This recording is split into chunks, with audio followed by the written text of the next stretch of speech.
ప్రభువైన యేసుక్రీస్తు నామములో ఈ యొక్క ఎల్ఐసి ఎంప్లాయీస్ ప్రేయర్ ఫెలోషిప్ 38వ సమావేశానికి హాజరైన ఎల్ఐసి ఎంప్లాయీస్ అందరికి కూడా ప్రభువైన యేసుక్రీస్తు నామములో వందనం చెల్లిస్తున్నాను.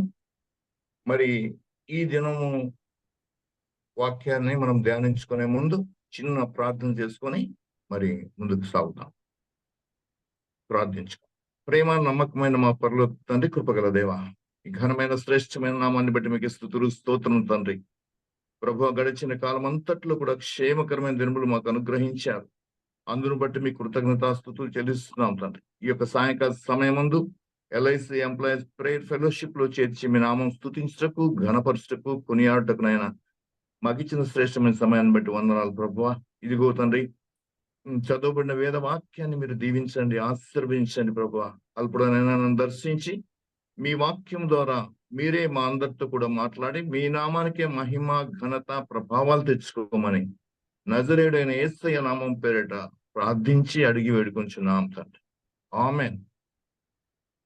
మరి చదవబడిన వేదవాక్యం చూసినట్టయితే, ద్రాక్షావళిని నేను, తీగలు మీరు, ఎవడు నా యందు నిలిచి ఉందునో, నేను ఎవని యందు నిలిచి ఉందునో వాడు బహుగా ఫలించును. నాకు వేరుగా ఉండి మీరేమీ కూడా చేయలేరని దైవ వాక్యం సెలవిస్తారు. ప్రభువైన యేసుక్రీస్తు వారు మరి పరలోక రాజ్యాన్ని గురించి కానీ ఆయన సువార్తలన్నిట్లో కూడా దేని ఒకదాన్ని పోల్చి చెప్పడం, ఉపమానంగా చెప్పడం ఆయనకు అలవాటు. ద్రాక్షవల్లి ఆయన అంటున్నాడు, ఒక చెట్టుకు ఆయన పోలుస్తున్నాడు. ఆ ద్రాక్షావళిలో ఉండే తీగలము మనమని చెప్తా ఉంటున్నాడు. మనం అందరం కూడా ద్రాక్ష చెట్టు చూసే ఉంటాం. చెట్లో తీగలు ఉంటాయి. ఆ తీగ ఫలించాలంటే మరి అది చెట్టులో నిలిచి ఉంటేనే ఫలిస్తుంది. కానీ అక్కడి నుంచి వేరు చేస్తే, కాబట్టి మనం కూడా మన ఆత్మీయ జీవితంలో కూడా మరి దేవుని యందు నిలిచి ఉండాలి.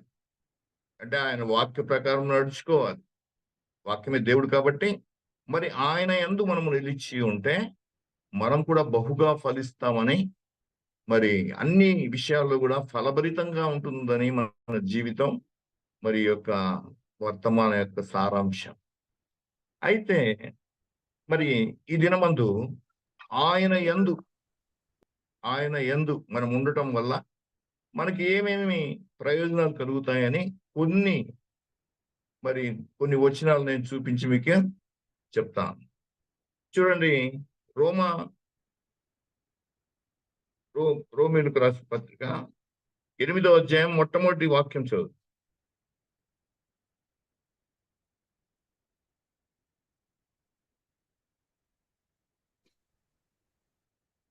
కాబట్టి ఇప్పుడు క్రీస్తు యేసు నందున్న వారికి ఏ శిక్షా విధియు లేదు అని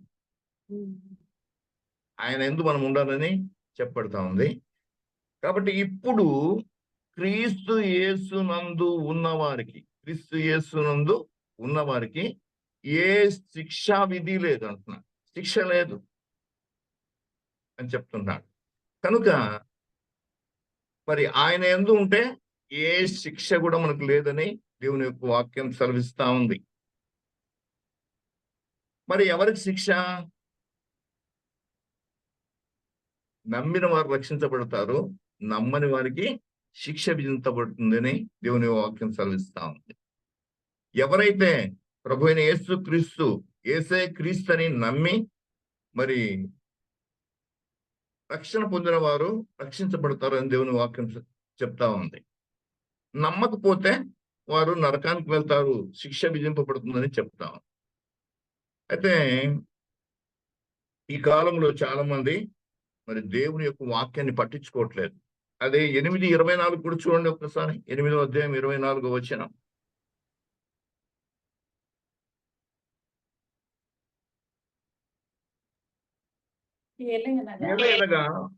చదవండి సిస్టర్.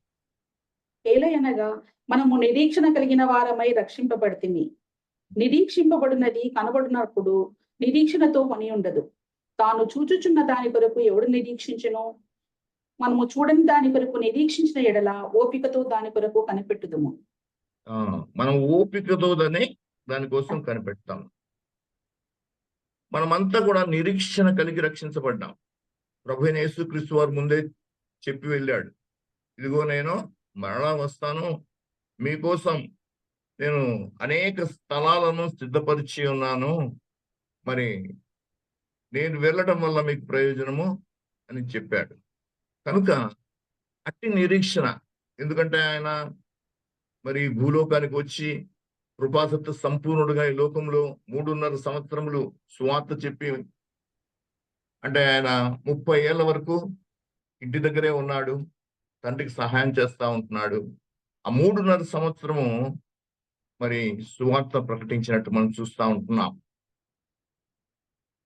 కనుక ఆయన ఈ లోకంలో మన కోసం, మన పాపాల నిమిత్తం, మన దోషాల నిమిత్తం ఆయన రక్తాన్ని చిందించి మరి ఆ శిలువ మానుపై ఆయన వేలాడి భూస్థాపితమై మరి తిరిగి లేచి మరి శిష్యులందరికీ కూడా కనపడి ఆయన ఆరోహణమై వెళ్ళాడు. కాబట్టి మనమందరం కూడా నిరీక్షణతో ఉంటున్నాం. ఎందుకంటే తిరిగి ఆయన రాకడ ఉంది. ఎందుకంటే మొదటి రాకడ ఎంత నిజమో రెండవ రాకడ కూడా అంతే నిజం. కాబట్టి ఈ నిరీక్షణ మనం సిగ్గుపరుస్తుందని దేవుని యొక్క వాక్యం సెలవిస్తుంది. అయితే చాలా మంది ఈ లోకంలో దేవుని వాక్యాన్ని లక్ష్యం చేయట్లేదు. ఆయన యందు ఉండని వారు మరి ఏమనుకుంటున్నారంటే, దేవుడు ఎక్కడున్నాడయా చూపించు మాకు అంటున్నారు. పాస్టర్ గారు వాక్యం చెప్పి వస్తే, ఇప్పటి వరకు నేను చెప్పిన వాక్యం ఏంది బాబు, మీరు ఏం వింటున్నారు అని అడిగినప్పుడు వారు దేవుణ్ణి మాకు చూపించు అంటే మరి దేవుడు ఎలా చూపించాలి? దేవుడు ఉన్నాడని ఎలా చూపించాలి? ఇప్పుడు గాలి ఉంది, అది వీస్తూ ఉంది, అది కనపడదు మనకు, కానీ గాలి వీస్తున్నట్టు శబ్దం వస్తుంది, లేకుంటే గాలి వీచినట్టు మరి ధ్వని వస్తుంది. కనుక గాలి వీస్తుంది, లేకుంటే గాలి లేదు అని చెప్పగలం. అప్పుడు ఆ పాస్టర్ గారు అన్నారు, అరే మీకు బుర్ర లేదురా అన్నాడు. బుర్ర లేదు అన్నాడు. మమ్మల్ని బుర్ర లేదంటావా నువ్వు అని వాళ్ళు తగాద పెట్టుకున్నారు. మరి చూపించండి అయ్యా మీకు బుర్ర ఉంటాయి అన్నాడు పాస్టర్.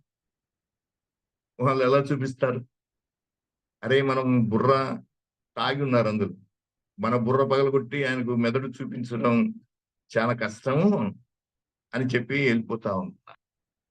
ఇంకొంతమంది మీరు పాపం చేస్తే ఆ పాపం చాలా భారమని వాక్యం చెప్తా ఉంది, మీరు ఆ పాప భారాన్ని మోయలేరు, అందుకోసం ప్రభువైన యేసుక్రీస్తు వారు మన పాపాలన్నిటినీ కూడా ఆయన మీద వేసుకొని ఆయన భరించి ఒక్కసారే భరించాడు అని చెప్తా ఉంటే, మేము సినిమాకి వెళ్తే మేము ఎంతో సంతోషంగా ఉంటున్నాం, లేకుంటే మరి షికారుకి వెళ్తే సంతోషంగా ఉంటున్నాం, మాకు భారం ఏం లేదే అంటున్నారు. కానీ ఎప్పుడు తెలుస్తుంది వాళ్ళకి భారం? ఏదో దెబ్బ తగిలినప్పుడు, ఏదో మరి ఆపత్కాలము వచ్చినప్పుడు వారికి తెలుస్తుంది ఆ భారం ఏందో, ఆ పాప భారం ఏందో వారికి అర్థమవుతాం. కాబట్టి ఈ ప్రకృతి సంబంధమైన మనుషులు దేవుని యొక్క మాటల్ని గ్రహించలేరు. ఆత్మ సంబంధమైన మనుషులు మరి వీటన్నిటిని కూడా గ్రహిస్తారని దేవుని యొక్క వాక్యము సెలవిస్తా ఉంది. కాబట్టి మరి క్రీస్తు యేసు నందున వారికి ఏ శిక్షా విధి లేదని దేవుని యొక్క వాక్యం సెలవిస్తాం. కాబట్టి ఆయన యందు మనం ఉంటే మరి ఇది మనకు ఏ శిక్ష లేదని దేవుని వాక్యం సెలవిస్తుంది.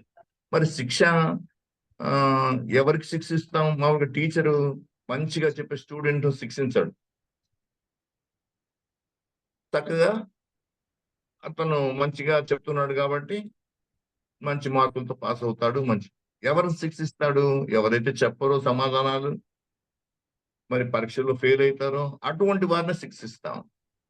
మన తల్లిదండ్రులు కూడా తల్లిదండ్రుల మాట పిల్లలు విన్నప్పుడు వారిని ఏం శిక్షించాం, ఎప్పుడైతే వినకపోతే మనకి శిక్ష వస్తుంది. మరి దేవుని యొక్క రాజ్యం కూడా అంతే, దేవుని యొక్క వాక్యం కూడా అంతే. ఈ కృపాకాలంలో మరి దేవుడు ఆ అనేక విధాలుగా మనల్ని అందరినీ కూడా క్షమిస్తా ఉంటున్నాడు. ఒకప్పుడు ధర్మశాస్త్ర కాలంలో శిక్షలు మరి వెంటనే శిక్ష ఉండేది. పంటికి పన్ను, కంటికి కన్ను. వాడు పాపం చేస్తే, మరి దోషం చేస్తే ఈ శిక్ష, అట్లా శిక్షలు ఉండేవి. అయితే ఈ ఈ యొక్క కృపాకాలం అంటే యేసయ్య వచ్చిన తర్వాత నుంచి మరి ఇది కృపాకాలం. ఈ కృపాకాలంలోనే మనం అందరం కూడా దేవుని యందు విశ్వాసం ఉంచాలి, రక్షణ పొందాలి. మరి ఆయన కృపకు మనము అందరం కూడా పాత్రము కావాలని దేవుని యొక్క వాక్యం సెలవిస్తుంది. అందుకోసం దేవుడు మరి ప్రతి సంవత్సరాన్ని కూడా పొడిగిస్తా ఉంటున్నాడు. ఒక తోటమాలి తోటలో ఒక చెట్టును మరి చూస్తా ఉంటున్నాడు, దానికి ఎరువు వేస్తా ఉంటున్నాడు. మరి అది ఫలిస్తుందని చూస్తూ ఉంటున్నాడు. మరి అది ఎంతవరకు ఫలిస్తుందో అని చూస్తూ ఈ సంవత్సరం కూడా దాన్ని ఉండనిమ్ము అంటున్నాడు. అంటే ప్రతి సంవత్సరం కూడా దేవుడు తన బిడ్డలు తన దగ్గరికి వస్తారని, ఫలభరితంగా ఉంటారని మరి దేవుడు ఆశిస్తా ఉంటున్నాడు. అందుకోసమే ద్రాక్షావళితో దేవుడు పోలుస్తా ఉంటున్నాడు. ద్రాక్షావళిని నేను, తీగలు మీరు అంటున్నాడు. మరి ద్రాక్ష ఫలాలు మనం తింటే ఎంతో మధురంగా ఉంటాయి. ఆ ద్రాక్ష రసం కూడా ఎంతో శ్రేష్టంగా ఉంటుంది. కాబట్టి ఈ ద్రాక్షావళిలో అంటే దేవునిలో మనము ఉంటే మనం కూడా మన ఆత్మీయంగా మనం ఫలభరితంగా జీవిస్తాం. ఆత్మవరములు, ఆత్మ ఫలములు కలిగి మరి ద్రాక్షావళి ఏ విధంగా ఫలభరితంగా కనిపిస్తా ఉందో మరి చక్కటి మరి బ్రదర్స్ మంచి ఆ ద్రాక్ష చెట్టును అక్కడ చూపించారు. ఫలభరితంగా ఉందో మన ఆత్మీయ జీవితాలు కూడా ఆత్మ వరాలు, ఆత్మ ఫలాలు కలిగి ఫలభరితంగా ఉండాలని, మరి మనమంతా కూడా నిత్య జీవానికి వారసులం కావాలని దేవుడు కోరుతా ఉంటున్నాడు. కనుక ఆయన యందు ఉంటే మనకు ఏ శిక్షా విధి మనకు లేదు అని దేవుని వాక్యం స్పష్టంగా తెలియజేస్తా ఉంది. మరి ఒక మాట మనం చూసినట్టయితే ఫిలిప్పి పత్రిక 4వ అధ్యాయం 4వ వచనం, ఆయన యందు ఉంటే మరొక ఆశీర్వాదం ఏంటో చూద్దాం. ఎవరైనా చదివి వినిపించండి. ఎల్లప్పుడూ ప్రభువునందు ఆనందించి మరలా చెప్పుదును ఆనందించు. ఎల్లప్పుడూ ప్రభువునందు ఆనందించండి, మరలా చెప్పుదును ఆనందించండి అంటున్నాడు. ఎక్కడ ఆనందించాలి? ప్రభువునందు ఆనందించాలి. ప్రభువునందు మనం ఆనందించడం వల్ల ఎంతో సంతోషం. చూడండి, ఎప్పుడైనా మీకు కష్టం కలిగినా, మరి నష్టం కలిగినా, మరి సంతోషం కలిగిన మరి పాటలు పాడటం నేర్చుకుంటే మరి చక్కగా ఆ పాటల్ని పాడటం వల్ల గొప్ప సంతోషం వస్తుంది. ఏదైనా మన కష్టం వచ్చినప్పుడు దేవుని వాక్యాన్ని మనం చదువుకుంటే, ఆ దేవుని వాక్యం మనతో మాట్లాడితే అప్పుడు సంతోషం వస్తుంది. కాబట్టి మనము దేవుని పిల్లలతో కలిసి మరి ఈ సమయం ముందు మరి అనేక మంది అనేక పనుల్లో ఉండొచ్చు, కానీ మరి 27 మంది ఈ యొక్క సమావేశంలో పాల్గొన్నారు. కనుక అనేక మందికి లేని భాగ్యము మనకుంది. ఎందుకంటే దేవుని మాటలను విని దానిలో మనము సంతోషించటం వల్ల దేవుడు కూడా సంతోషిస్తాడు. అలా దేవునిలో మరి సంతోషించటం వల్ల మనకు కూడా ఆత్మీయ ఆనందం కలుగుతా ఉంది. చక్కగా మరి దేవుని స్తుతించారు ఈ యొక్క సమావేశానికి ముందు. మరి పాటలు పాడటం వల్ల, స్తుతించటం వల్ల దేవుడు మన మధ్యకు వస్తా ఉంటున్నాడు. ఎక్కడైతే 2-3 కూడి ఉంటారో, నా నామమును ప్రార్థన చేస్తారో, నా నామం పేరిట స్తుతిస్తారో వారి మధ్యలో నేను ఉంటానని దేవుని వాక్యం సెలవిస్తా ఉంది. కనుక దేవుడు నిశ్చయముగా మాట తప్పని దేవుడు అంటున్నాడు. మాట తప్పని దేవుడు. దేవుడు ఉన్నాడనే దానికి నిదర్శనము మరి ఇజ్రాయెల్ దేశం. ఇజ్రాయెల్ దేశమే దేవుడు ఉన్నాడని చెప్తా ఉంది.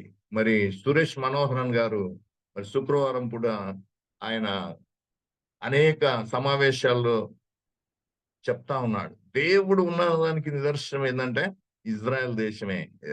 అది ప్రపంచానికి మధ్య భాగంలో ఉంది. అక్కడి నుంచే ప్రభు అయిన యేసుక్రీస్తు వచ్చారు. ఇప్పుడు జరిగే సూచనలు, సంఘటనలు మరి ఆ దేశం మీదకి అనేక మంది యుద్ధానికి వచ్చినప్పటికి కూడా మరి శత్రువులను అనేక విధాలుగా దేవుడు అణిచివేస్తా ఉంటున్నాడు. వారికి జ్ఞానాన్ని ఇస్తా ఉంటున్నాడు. కాబట్టి దేవుని వాక్యం అనేది ఎంతో సత్యమైంది కనుక ప్రభువునందు ఆనందించాలి మనం. మరి ఈ లోకంలో అనేక మంది అనేక విషయాల్లో ఆనందిస్తూ ఉంటారు. మరి అనేక సంగతుల్లో ఆనందిస్తూ ఉంటారు. ఈ మధ్య నేను ఒక తల్లిని చూసి, ఒక తల్లి నా దగ్గరికి వచ్చింది. ఆమెకు 4 కుమారులు ఉన్నారండి. 4 కుమారులు ఉన్నప్పటికీ కూడా వాళ్ళలో ఒక్కడు కూడా, అందరూ కూడా మంచిగా చదివిచ్చారు తల్లిదండ్రులు. భర్త చనిపోయాడు, ఆమె ఒక్కతుంది. మరి పిల్లలు అక్కడక్కడ విదేశాల్లో ఉన్నారు, కొంతమంది ఏమో దూరంగా ఉన్నారు దేశంలోనే. అయితే మరి ఒక్కరు కూడా ఆమె సంగతి పట్టించుకోలేదండి. కాబట్టి పిల్లలు కలిగిన సంతోషము లేదు తల్లిదండ్రులకు. మరి పిల్లలు లేని వారు కూడా సంతోషంగా లేరు. మరి భార్య ఉన్నవాళ్ళు సంతోషంగా లేరు, భర్త ఉన్నవాళ్ళు సంతోషంగా లేరు. కానీ దేవుణ్ణి కలిగి ఉంటే ఆ సంతోషమే వేరు, ఆ ఆనందమే వేరు. కాబట్టి మనమంతా కూడా దేవునిలో సంతోషించినప్పుడు అది ఆత్మ సంబంధమైన ఆనందం. ఆత్మ సంబంధమైన ఆనందం.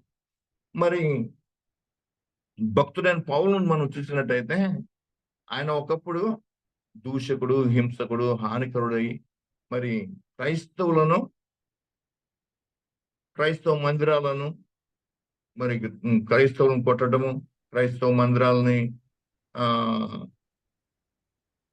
వచ్చి మందిరాలకు వచ్చి అల్లరి చేయడం, ఇట్లాంటి కార్యక్రమాలు చేశాడు. ఎందుకంటే ఇది కొత్త సువార్త అని చెప్పేసి ఆయన ధర్మశాస్త్రాన్ని మరి అనుసరిస్తూ నడుస్తూ మరి దానికి వ్యతిరేకంగా నడిచినట్టు చూస్తుంటున్నాం. ఎప్పుడైతే దేవుని యొక్క దర్శనం ఆయన చూశారో అప్పుడే బాప్తిసం పొంది, రక్షణ పొంది మరి సువార్త ప్రకటించేవాడిగా మరి తయారు. అలా ఆయన సేవ చేయటంలో మరి అనేక దెబ్బలు తగిలాయి. ఆయన ఒకసారి చెరసాల్లో వేసి మరి పౌలు శీలను బోండ వేసి బిగించి మరి గాయపరిచి చేసినప్పుడు ఆ యొక్క జైల్లో ఉండే వాళ్ళంతా కూడా మధ్యరాత్రి వేళ పౌలు శీల లేచి ఏం చేస్తున్నారు? ఆ గాయాలను లెక్క చేయట్లేదు, కానీ వాళ్ళు దేవుని నామాన్ని స్తుతిస్తూ పాటలు పాడతాం. ఎంత సంతోషం చూడండి. ఎప్పుడైతే దేవుని నామాన్ని స్తుతిస్తూ వాళ్ళు పాట పాడుతా ఉన్నారో అప్పుడు దేవుని దూత దిగి వచ్చేసి, దేవుని సన్నిధి వచ్చేసి, గొప్ప భూకంపం కలిగింది. చెరసాల తలుపులన్నీ కూడా తెరుచుకున్నాయి. మరి బందీల ఆ యొక్క బోండాలన్నీ కూడా విడవబడ్డాయి. అప్పుడు చెరసాల అధిపతి తను చంపుకోబోయాడు. అప్పుడు పౌలు అంటున్నాడు, అయ్యా మేము ఎవ్వరు కూడా వెళ్ళిపోలేదు, మరి మీరేం కూడా చేసుకోవద్దు, ఇదిగో అని చెప్పినప్పుడు రక్షణ పొందుటకు నేనేం చేయాలి అని. రక్షణ పొందుటకు చూడండి, మరి ఆ యొక్క చెరసాల అధికారి యొక్క హృదయంలో గొప్ప మార్పు కలిగింది. ఈ విషయాలన్నీ కూడా చూసినప్పుడు వారు అంత శ్రమలో కూడా దేవుని స్తుతిస్తూ ఉన్నప్పుడు దేవుని కార్యం చూచి ఆయన మరి రక్షణ పొందినట్టు చూస్తూ ఉంటున్నాం. మన చుట్టుపక్కల ఉన్న వాళ్ళు కూడా దేవుని కార్యాలు చూస్తూ ఉన్నారు, కానీ మరి ఎరగకుండా ఉంటున్నారు. దేవుడు ఎవరికి కూడా దూరంగా లేడు, ఆయన సమీపంగానే ఉన్నాడు. చూడండి, అపోస్తుల కార్యగ్రంథం 17వ అధ్యాయంలో 26 నుంచి 27 వాక్యాలు చూస్తే,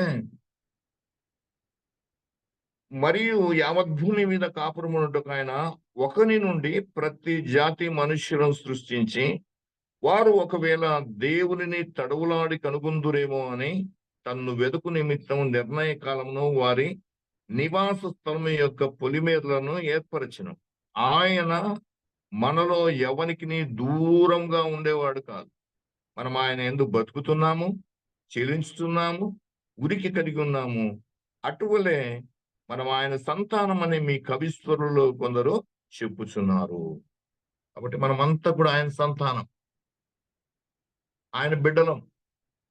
కాబట్టి దేవుడు ఎవ్వరికి కూడా దూరంగా ఉండేవాడు కాదు. ఎంతటి ఘోరమైన పాపిని కూడా ఆయన క్షమించే గొప్ప దేవుడు అంటున్నాడు, తన దగ్గరికి చేర్చుకునే దేవుడు అంటున్నాడు. కాబట్టి ఎల్లప్పుడు కూడా ప్రభువులో ఆనందించాలి. మనం ఎల్లప్పుడు కూడా ప్రభువులో నందు ఆనందించాలి. అలా ఆనందించడం వల్ల మరి ప్రభు అయిన యేసుక్రీస్తు వారు కూడా ఈ లోకంలో ఉన్నప్పుడు ఆయన చెప్తా ఉంటున్నాడు.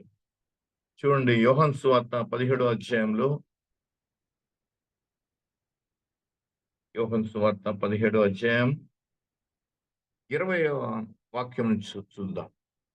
మరియు నీవు నన్ను పంపితవని లోకము నమ్మునట్లు తండ్రి, నా యందు నీవును నీ యందు నేనును ఉన్నలాగున వారును మన యందు ఏకమై ఉండవలనని వారి కొరకు మాత్రము నేను ప్రార్థించలేదు. వారి వాక్యము వల్ల నా యందు విశ్వాసముంచు వారందరూ ఏకమై ఉండవలనని వారి కోసం ప్రార్థిస్తున్నాను అంటున్నాడు. చూడండి, తండ్రి కుమారుడు ఏకమై ఉన్నలాగున మరి కుమారుడు చేత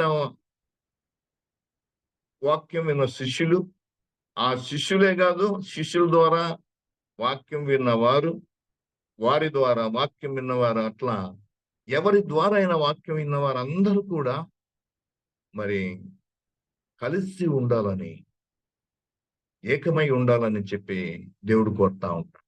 ఇదిగో ద్రాక్షవల్లిలో తీగ ఏ విధంగా ఏకమై ఉన్నప్పుడు ఫలిస్తుందో, ఫలభరితంగా ఉంటుందో, అదే విధంగా ఏకమై ఉంటే మరి ఫలిస్తారు అని చెప్పేసి మరి దేవుడు సెలవిస్తా ఉంటాడు. కనుక ఇది ఒక ఆత్మీయ అనుభవం, ఆత్మీయ అనుభవం అంటున్నాడు. కనుక మరి ఆయన యందు ఉండటం వల్ల మరి ఇది ఒక ప్రయోజనమైన, నిజమైన ద్రాక్షవల్లి నీవే, నిత్యమైన సంతోషము నీలోనే. నిజమైన ద్రాక్షవల్లి నీవే, నిత్యమైన సంతోషము నీలోనే. శాశ్వతమైనది, ఎంతో మధురమైనది నా పైన నీకున్న ప్రేమ, ఎనలేని ప్రేమ, ఎనలేని ప్రేమ. అతి కాంక్షణీయుడా, దివ్యమైన నీ రూపులో జీవించుచున్నాను, నీ ప్రేమకు నే పత్రికగా. అతి కాంక్షణీయుడా, దివ్యమైన నీ రూపులో జీవించుచున్నాను, నీ ప్రేమకు నే పత్రికగా. శిథిలమై ఉండగా నన్ను నీదు రక్తముతో కడిగి నీ పోలికగా మార్చినావే నా యేసయ్యా. శిథిలమై ఉండగా నన్ను నీదు రక్తముతో కడిగి నీ పోలికగా మార్చినావే యేసయ్యా.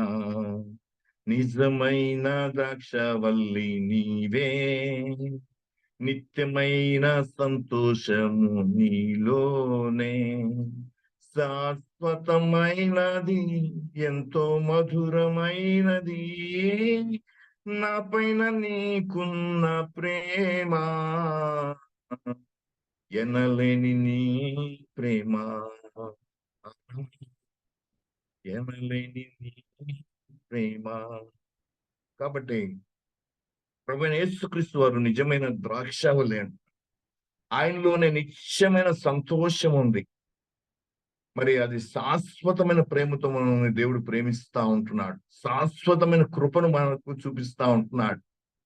అనుదినము కూడా ఆయన కృప లేనిది మనం బ్రతకలేం. కాబట్టి ఆయన రూపంలో మనం కూడా ఉండాలని, మనమందరం కూడా సంపూర్ణులుగా మారాలని, మనమంతా కూడా నశించిపోతున్నప్పుడు, మన అపరాధంతోనూ పాపంతోనూ నశించిపోతున్నప్పుడు ఆయన యవ్వన కాలంలో తన యొక్క రక్తంతో చిందించి సర్వమానవాళి నిమిత్తం ఆయన క్రయధనం ఇచ్చాడు.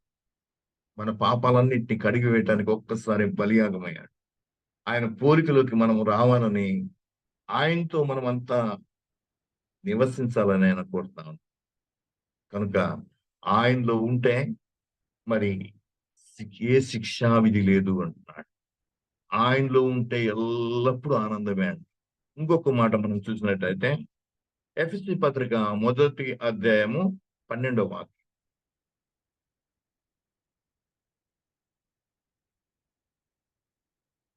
సిస్టర్ ఎవరైనా తీసి చదవండి.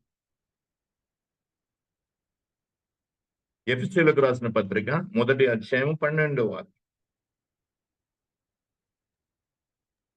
మరియు క్రీస్తునందు ముందుగా చదవండి సిస్టర్.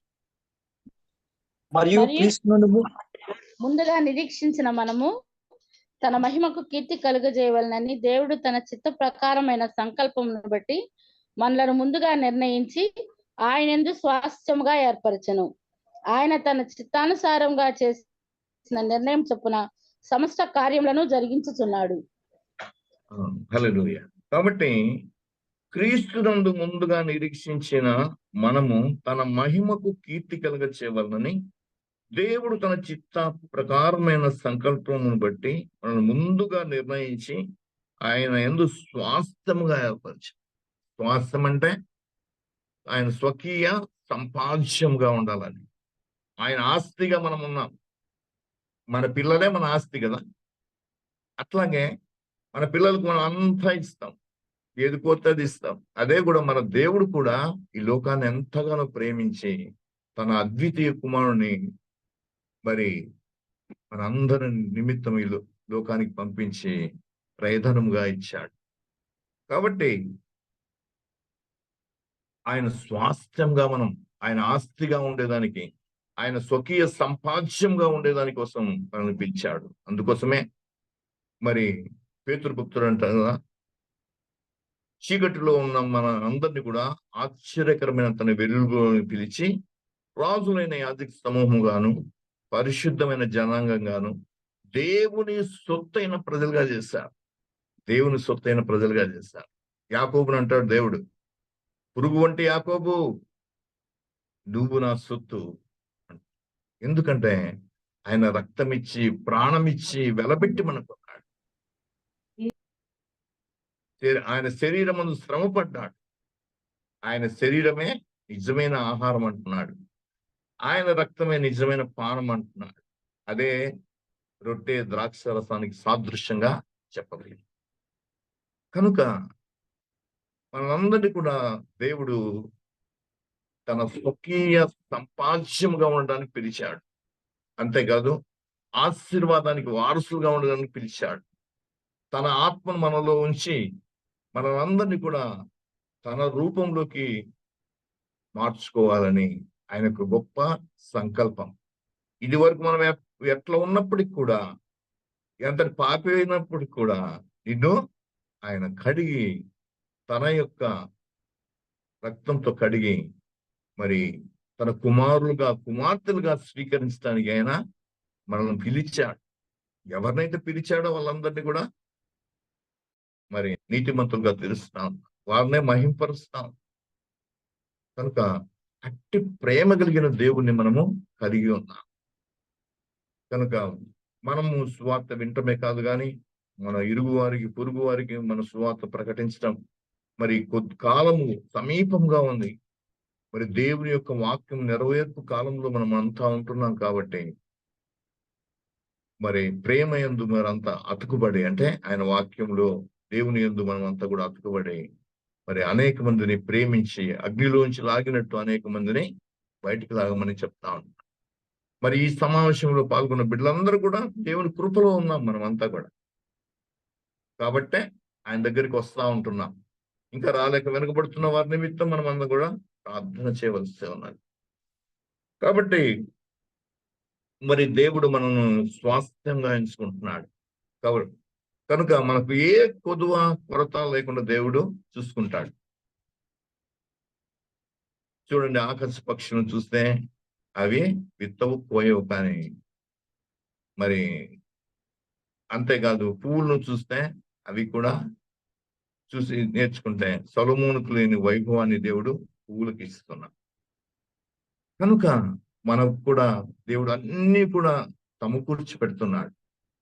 పరలోకమందు భూలోకమందు మరి ఆశీర్వాదాలు మనకు ఇవ్వాలని ఆయన యొక్క ఆశ ఉన్నది. అందుకోసమే దేవుడు మనందరినీ కోరుకుని ఉన్నాం. కనుక మరి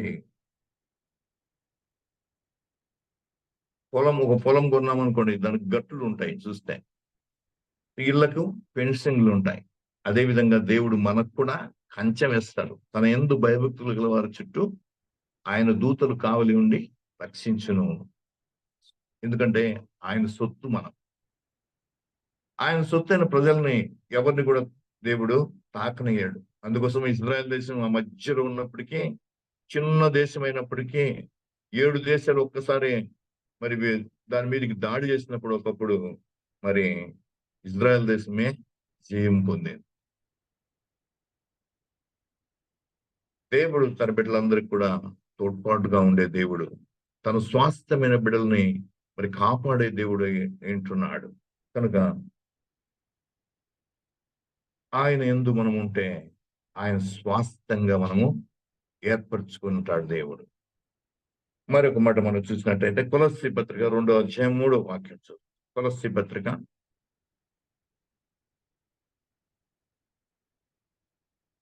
2వ అధ్యాయం 3వ వాక్యం.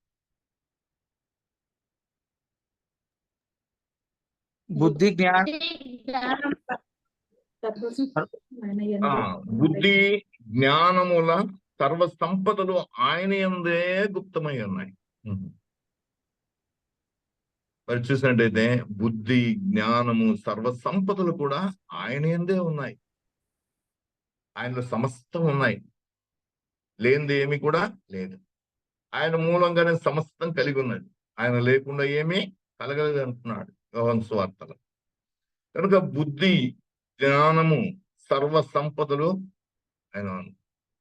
చూడండి, సొలొమోన్ మహారాజు జ్ఞానం అడిగాడు. జ్ఞానము వివేకం గల మనస్సు నాకేమని దేవుణ్ణి అడిగినప్పుడు దేవుడు ఆయనకు ఐశ్వర్యము, ఘనత అవి కూడా ఇచ్చినట్టు మనం చూస్తా ఉంటాం.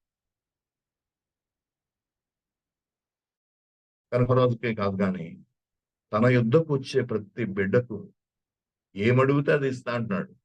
యోహాను సువార్తలోనే ఆ మాటలు ఉన్నాయి. మీరు నా యందును నా వాక్యము మీ యందు నిలిచి ఉంటే మీకు ఏది అవసరమో అడగండి అయ్యా బాబు.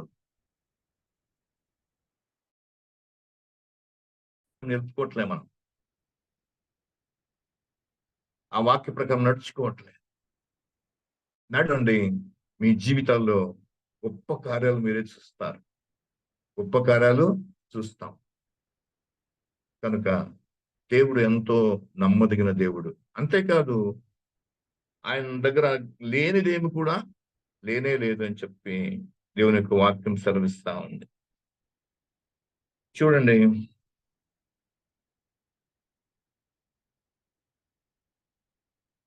కొలస్సీ రాసిన పత్రికలోనే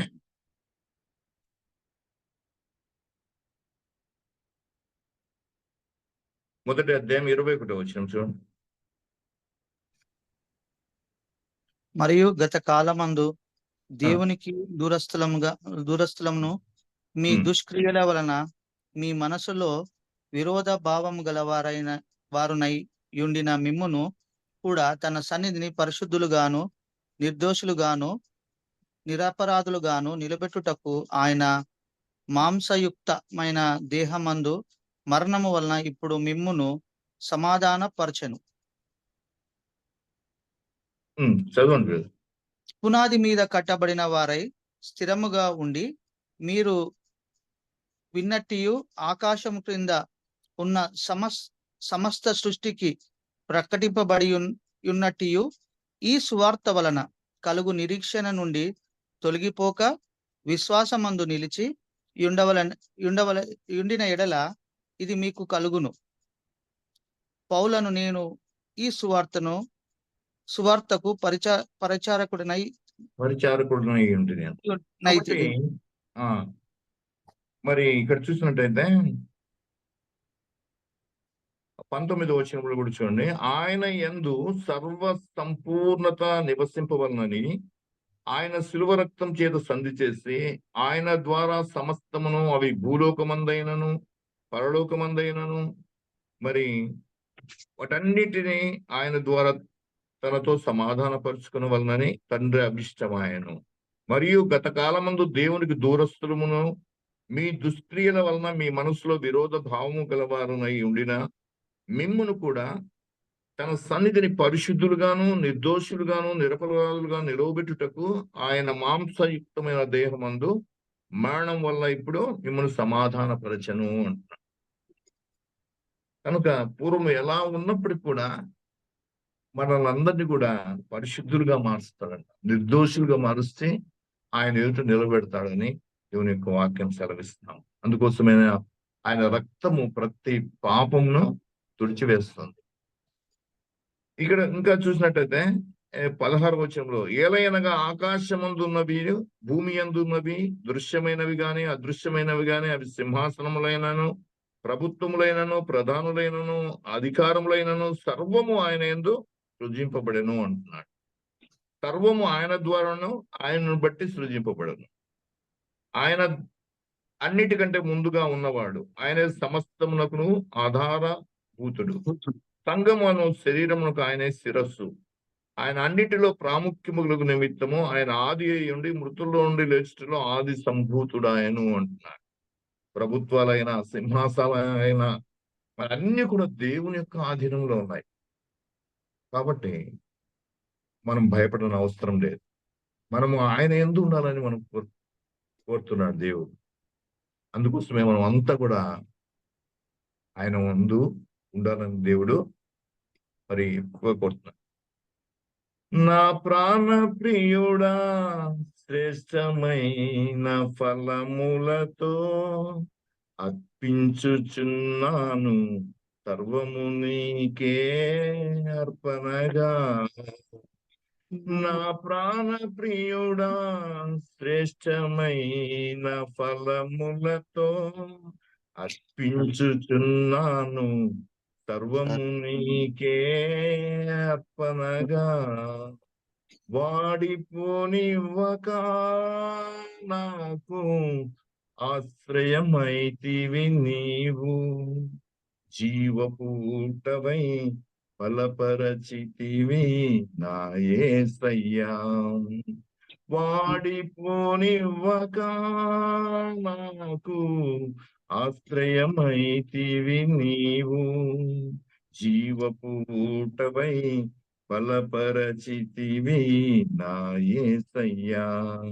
నిజమైన ద్రాక్షవల్లి నీవే, నిత్యమైన సంతోషము నీలోనే, శాశ్వతమైనది ఎంతో మధురమైనది నా పైన నీకున్న ప్రేమ, ఎనలేని నీ ప్రేమ, ఎనలేని నీ ప్రేమ. ఆయన ప్రేమకు మనం ఏం చెల్లించగలం? భక్తులైన దావీదు అంటాడు, ఇదిగో ఆయన చేసిన మేళ్లకు, ఆయన చేసిన ఉపకారములకు నేను ఏం చెల్లించగలను? ఆ రక్షణ పాత్రను ఎత్తుకొని ఆయనకి కొల్లగా స్తుతులు చెల్లించకన్నా మరి ఏం చెల్లించగలం? కాబట్టి దేవుడు మనం ఎంతగానో ప్రేమిస్తా ఉంటున్నాడు. ఆయన మరి నిజమైన ద్రాక్షవల్లి నేను, తీగలు మీరు అంటున్నాడు. ఆయన ఎందు నిలిచి ఉంటే మనము బహుగా ఫలిస్తాం. మీరు బహుగా ఫలించడం వల్ల నా కుమారులు అని తెలియబడుతుందని సెలవిస్తుంది. కనుక ఈ యొక్క రాత్రికాల సమయంలో దేవుడు మనతో మాట్లాడుతూ ఉన్నాడు. ఆయన ఎందు ఉంటే మరి ఏ శిక్ష విధి లేదని, ఆయన ఎందు ఉంటే ప్రభునందు ఎల్లప్పుడు కూడా ఆనందం ఉంటాడు, ఎల్లప్పుడు కూడా సంతోషం. ప్రభునందు ఆనందించండి, మరలా చెప్పుదును ఆనందించండి. ఆయన అందు ఉంటే ఆయన స్వాస్థ్యంగా మనం మారుతాం, ఆయన బిడ్డలంగా ఉంటాం, సమస్తం కూడా దేవుడు ఇస్తాడు. మరి ఆయన ఎందు బుద్ధి జ్ఞానము సర్వ సంపదలు ఆయన ఎందే గుప్తమై, ప్రభుత్వాలైనా అధికారాలైనా సమస్తము, భూమి అయినా ఆకాశమైన సమస్తము ఆయన మూలంగా కలిగి ఆయన ఎందు మనము నిలిచి ఉండాలని దేవుడి యొక్క సాయంకాల సమయంలో మనందరినీ కూడా మరి కోరుతాం.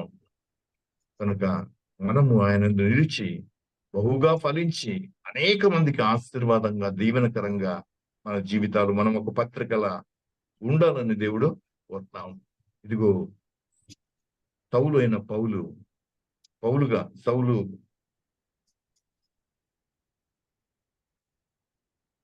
సౌలును పౌలుగా మార్చిన దేవుడు, యాకోబును ఇశ్రాయేలుగా మార్చిన దేవుడు, అబ్రామును అబ్రహాముగా మార్చిన దేవుడు నిన్ను నన్ను మరి తన స్వాస్థ్యముగా ఎన్నుకొని మరి పిలుస్తా ఉంటున్నాడు ఈనాడు.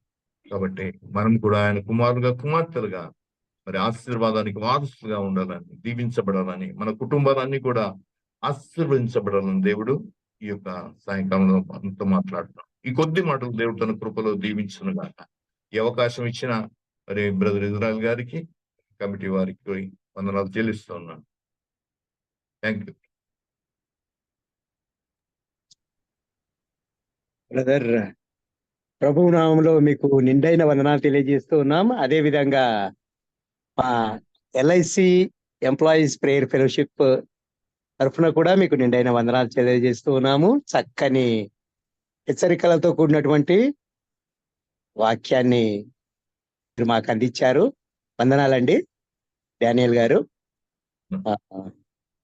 ఇప్పుడు మనము కార్యక్రమం చివరిలోకి వచ్చి ఉన్నాము. మన మధ్యలో ఉన్నటువంటి అయ్యగారు టిఐబి డానియల్ గారు చివరి ప్రార్థన ఆశీర్వాదంతో మనము మన కార్యక్రమాన్ని ముగించుకుందాం. అయ్యగారు, over to you again. TIB Daniel గారు, చివరి ప్రార్థన ఆశీర్వాదము మీరే ఇవ్వాలండి. అలాగే. ప్రేమ నమ్మకమైన మా పరలోకపు తండ్రి, కృపగల దేవా, అయ్యా ఇదిగో తండ్రి, ఈ యొక్క సాయంకాల సమయం ముందు మా ప్రభువా మీ బిడ్డలతో కలిసి నాయన తండ్రి, మీ పాదమును చేర్చి మా ప్రభువా మీ నామాన్ని స్తుతించుటకు, గణపరచుటకు, కొనియాడటకు నాయన, మీ వాక్యాన్ని మేము ధ్యానించుకుంటుకు నాయన తండ్రి, మీరు కృప చూపారు. అందును బట్టి మీకు ఏ స్తోత్రం చెల్లిస్తున్నాం ప్రభువా నాయన. గొప్ప దేవా, ఇదిగో మా మధ్యకు వచ్చి ఉన్నారు తండ్రి, మీరు మాతో ముచ్చటించి ఉన్నారు. అందును బట్టి స్తోత్రం చెల్లిస్తున్నాం ప్రభు నాయన. మీరు ద్రాక్షవల్లి అని, మేము తీగలమని తండ్రి, అవినాభావ సంబంధాన్ని మీరు చూపారు మా ప్రభు తండ్రి. మీలో మేము నిలిచి ఉంటే నాయన బహుగా ఫలిస్తామని మీరు సెలవిస్తున్నారు మా తండ్రి. గొప్ప దేవా, మీరెంతో మమ్మల్ని ప్రేమించి ఉన్నారు మా ప్రభువ. ఇదిగో మేము పాపులమై ఉన్నప్పుడు, అపరాధులంగా ఉన్నప్పుడు, చచ్చిన వారిమిగా ఉన్నప్పుడు మా ప్రభు తండ్రి, మీరు మా ప్రభు నాయన తండ్రి మమ్మల్ని పిలిచారు మా ప్రభు. ఇదిగో మీ రక్తంతో మమ్మల్ని కడుగుతున్నారు ప్రభు నాయన తండ్రి, శుద్ధులుగా చేస్తున్నారు. మీ కుమారులుగా కుమార్తెలుగా ఉంటకు యోగ్యులుగా, అయోగ్యులమైన మమ్మల్ని అందరినీ కూడా యోగ్యులుగా మార్చి మా ప్రభు నాయన మీ కృపలో మేమంతా ఫలభరితమైన ఉండాలని మీరు కోరుతా ఉన్నారు ప్రభు నాయన. గొప్ప దేవా తండ్రి, మరి కూడికి అంతట్లో కూడా తండ్రి మీ యొక్క ఆత్మ అధ్యక్షత నడిపించినందుకు వందనం ప్రభు నాయన. ఇదిగో తండ్రి తండ్రి మీలో ఉంటే నాయన మేము ఏ విధంగా ఫలిస్తామో నాయన, మీ అందరూ ఉండటం వల్ల ఆశీర్వాదాలు ఏంటో మీరు మాతో సెలవిచ్చారు ప్రభు నాయన. మీ యందు ఉంటే మాకు ఏ శిక్ష విధులు లేదని చెప్తున్నారు ప్రభు. మీ యందు ఎల్లప్పుడూ కూడా సంతోషం ఉంటుందని మీరు సెలవిస్తున్నారు తండ్రి. మీ యందు ఉంటే మేము మీ స్వాస్థ్యంగా మారుతామని చదివిస్తున్నాను. మీ యందు ఉండటం వల్ల మా ప్రభు నాయన తండ్రి, బుద్ధి జ్ఞానం సర్వ సంపదలు కూడా మీ యందే ఉన్నాయి. ప్రభుత్వాలైన, అధికారాలైన, భూమి ఆకాశములైన సమస్త మీ మూలంగా కలిగి ఉన్నాయని మీరు సెలవిస్తున్నారు ప్రభు నాయన. గొప్ప దేవా, మిమ్మల్ని కలిగి ఉంటా ఎంతో సంతోషం ప్రభు అతనే. అయ్యా కూడి వచ్చిన ప్రతి బిడ్డను కూడా పేరు పేరు వరుసన మీరు దీవించండి, ఆశీర్వదించండి మా ప్రభు తండ్రి. వారి కుటుంబాల్లో ఉన్న బిడ్డలందరినీ కూడా తండ్రి మీరు ఆశీర్వదించండి. ఈ యొక్క LIC ప్రేయర్ ఫెలోషిప్ ఇంకనూ ఉన్నాయి తండ్రి మా ప్రభు ఫలభరితంగా ఆశీర్వాదకరంగా తండ్రి అనేక మంది బిడ్డలు చేర్చబట్టుకున్నాయి తండ్రి. ఇక రాని బిడ్డలు కూడా మరొక దినమునైనా కలుసుకుంటున్నాయి. సహాయం దయచేయండి ప్రభు. 30 60 100 ఇది ఫలభరితంగా వ్యాప్తి చెందుటకు కూడా మీ సహాయం అందించండి మా ప్రభు. గొప్ప తండ్రి నాయన తండ్రి ఈ యొక్క సమావేశం నడిపిన ఆర్సి రాజు గారిని, మరి పాటలు పాడిన బిడ్డలను తండ్రి, అదేవిధంగా కూడి వచ్చిన బిడ్డలందరినీ, అదేవిధంగా బ్రదర్ ఇజ్రాయెల్ గారిని వారి కుటుంబాన్ని కూడా మీరు దీవించి ఆశీర్వించమని మరొక వారం మేము కలుసుకొని మీ నామం స్తుతించే భాగ్యం దయచేయమని, ఈ దిన ఆశీర్వాదాలతోనూ దీవెనలతోనూ మమ్మల్ని అందరినీ కూడా నింపి పంపమని మా ప్రభువును మా ప్రియరక్షకుడైన యేసయ్య పరిశుద్ధమైన నామం పేరిట ప్రార్థించి అడిగి వేడుకొనిచున్నాం తండ్రి. ఆమేన్. ఇప్పుడు మన పరమ తండ్రి అయిన దేవుని యొక్క ప్రేమ, కుమారుడైన యేసు క్రీస్తు వారి కృప, పరిశుద్ధాత్మ దేవుని అన్యోన్య సహవాసము, సమాధానము మనకు, మన కుటుంబాలకు, మన కలిగిన వారందరికీ సదాకాలము తోడైండి నడిపించును గాక. ఆమేన్. అందరికీ వందనాలు.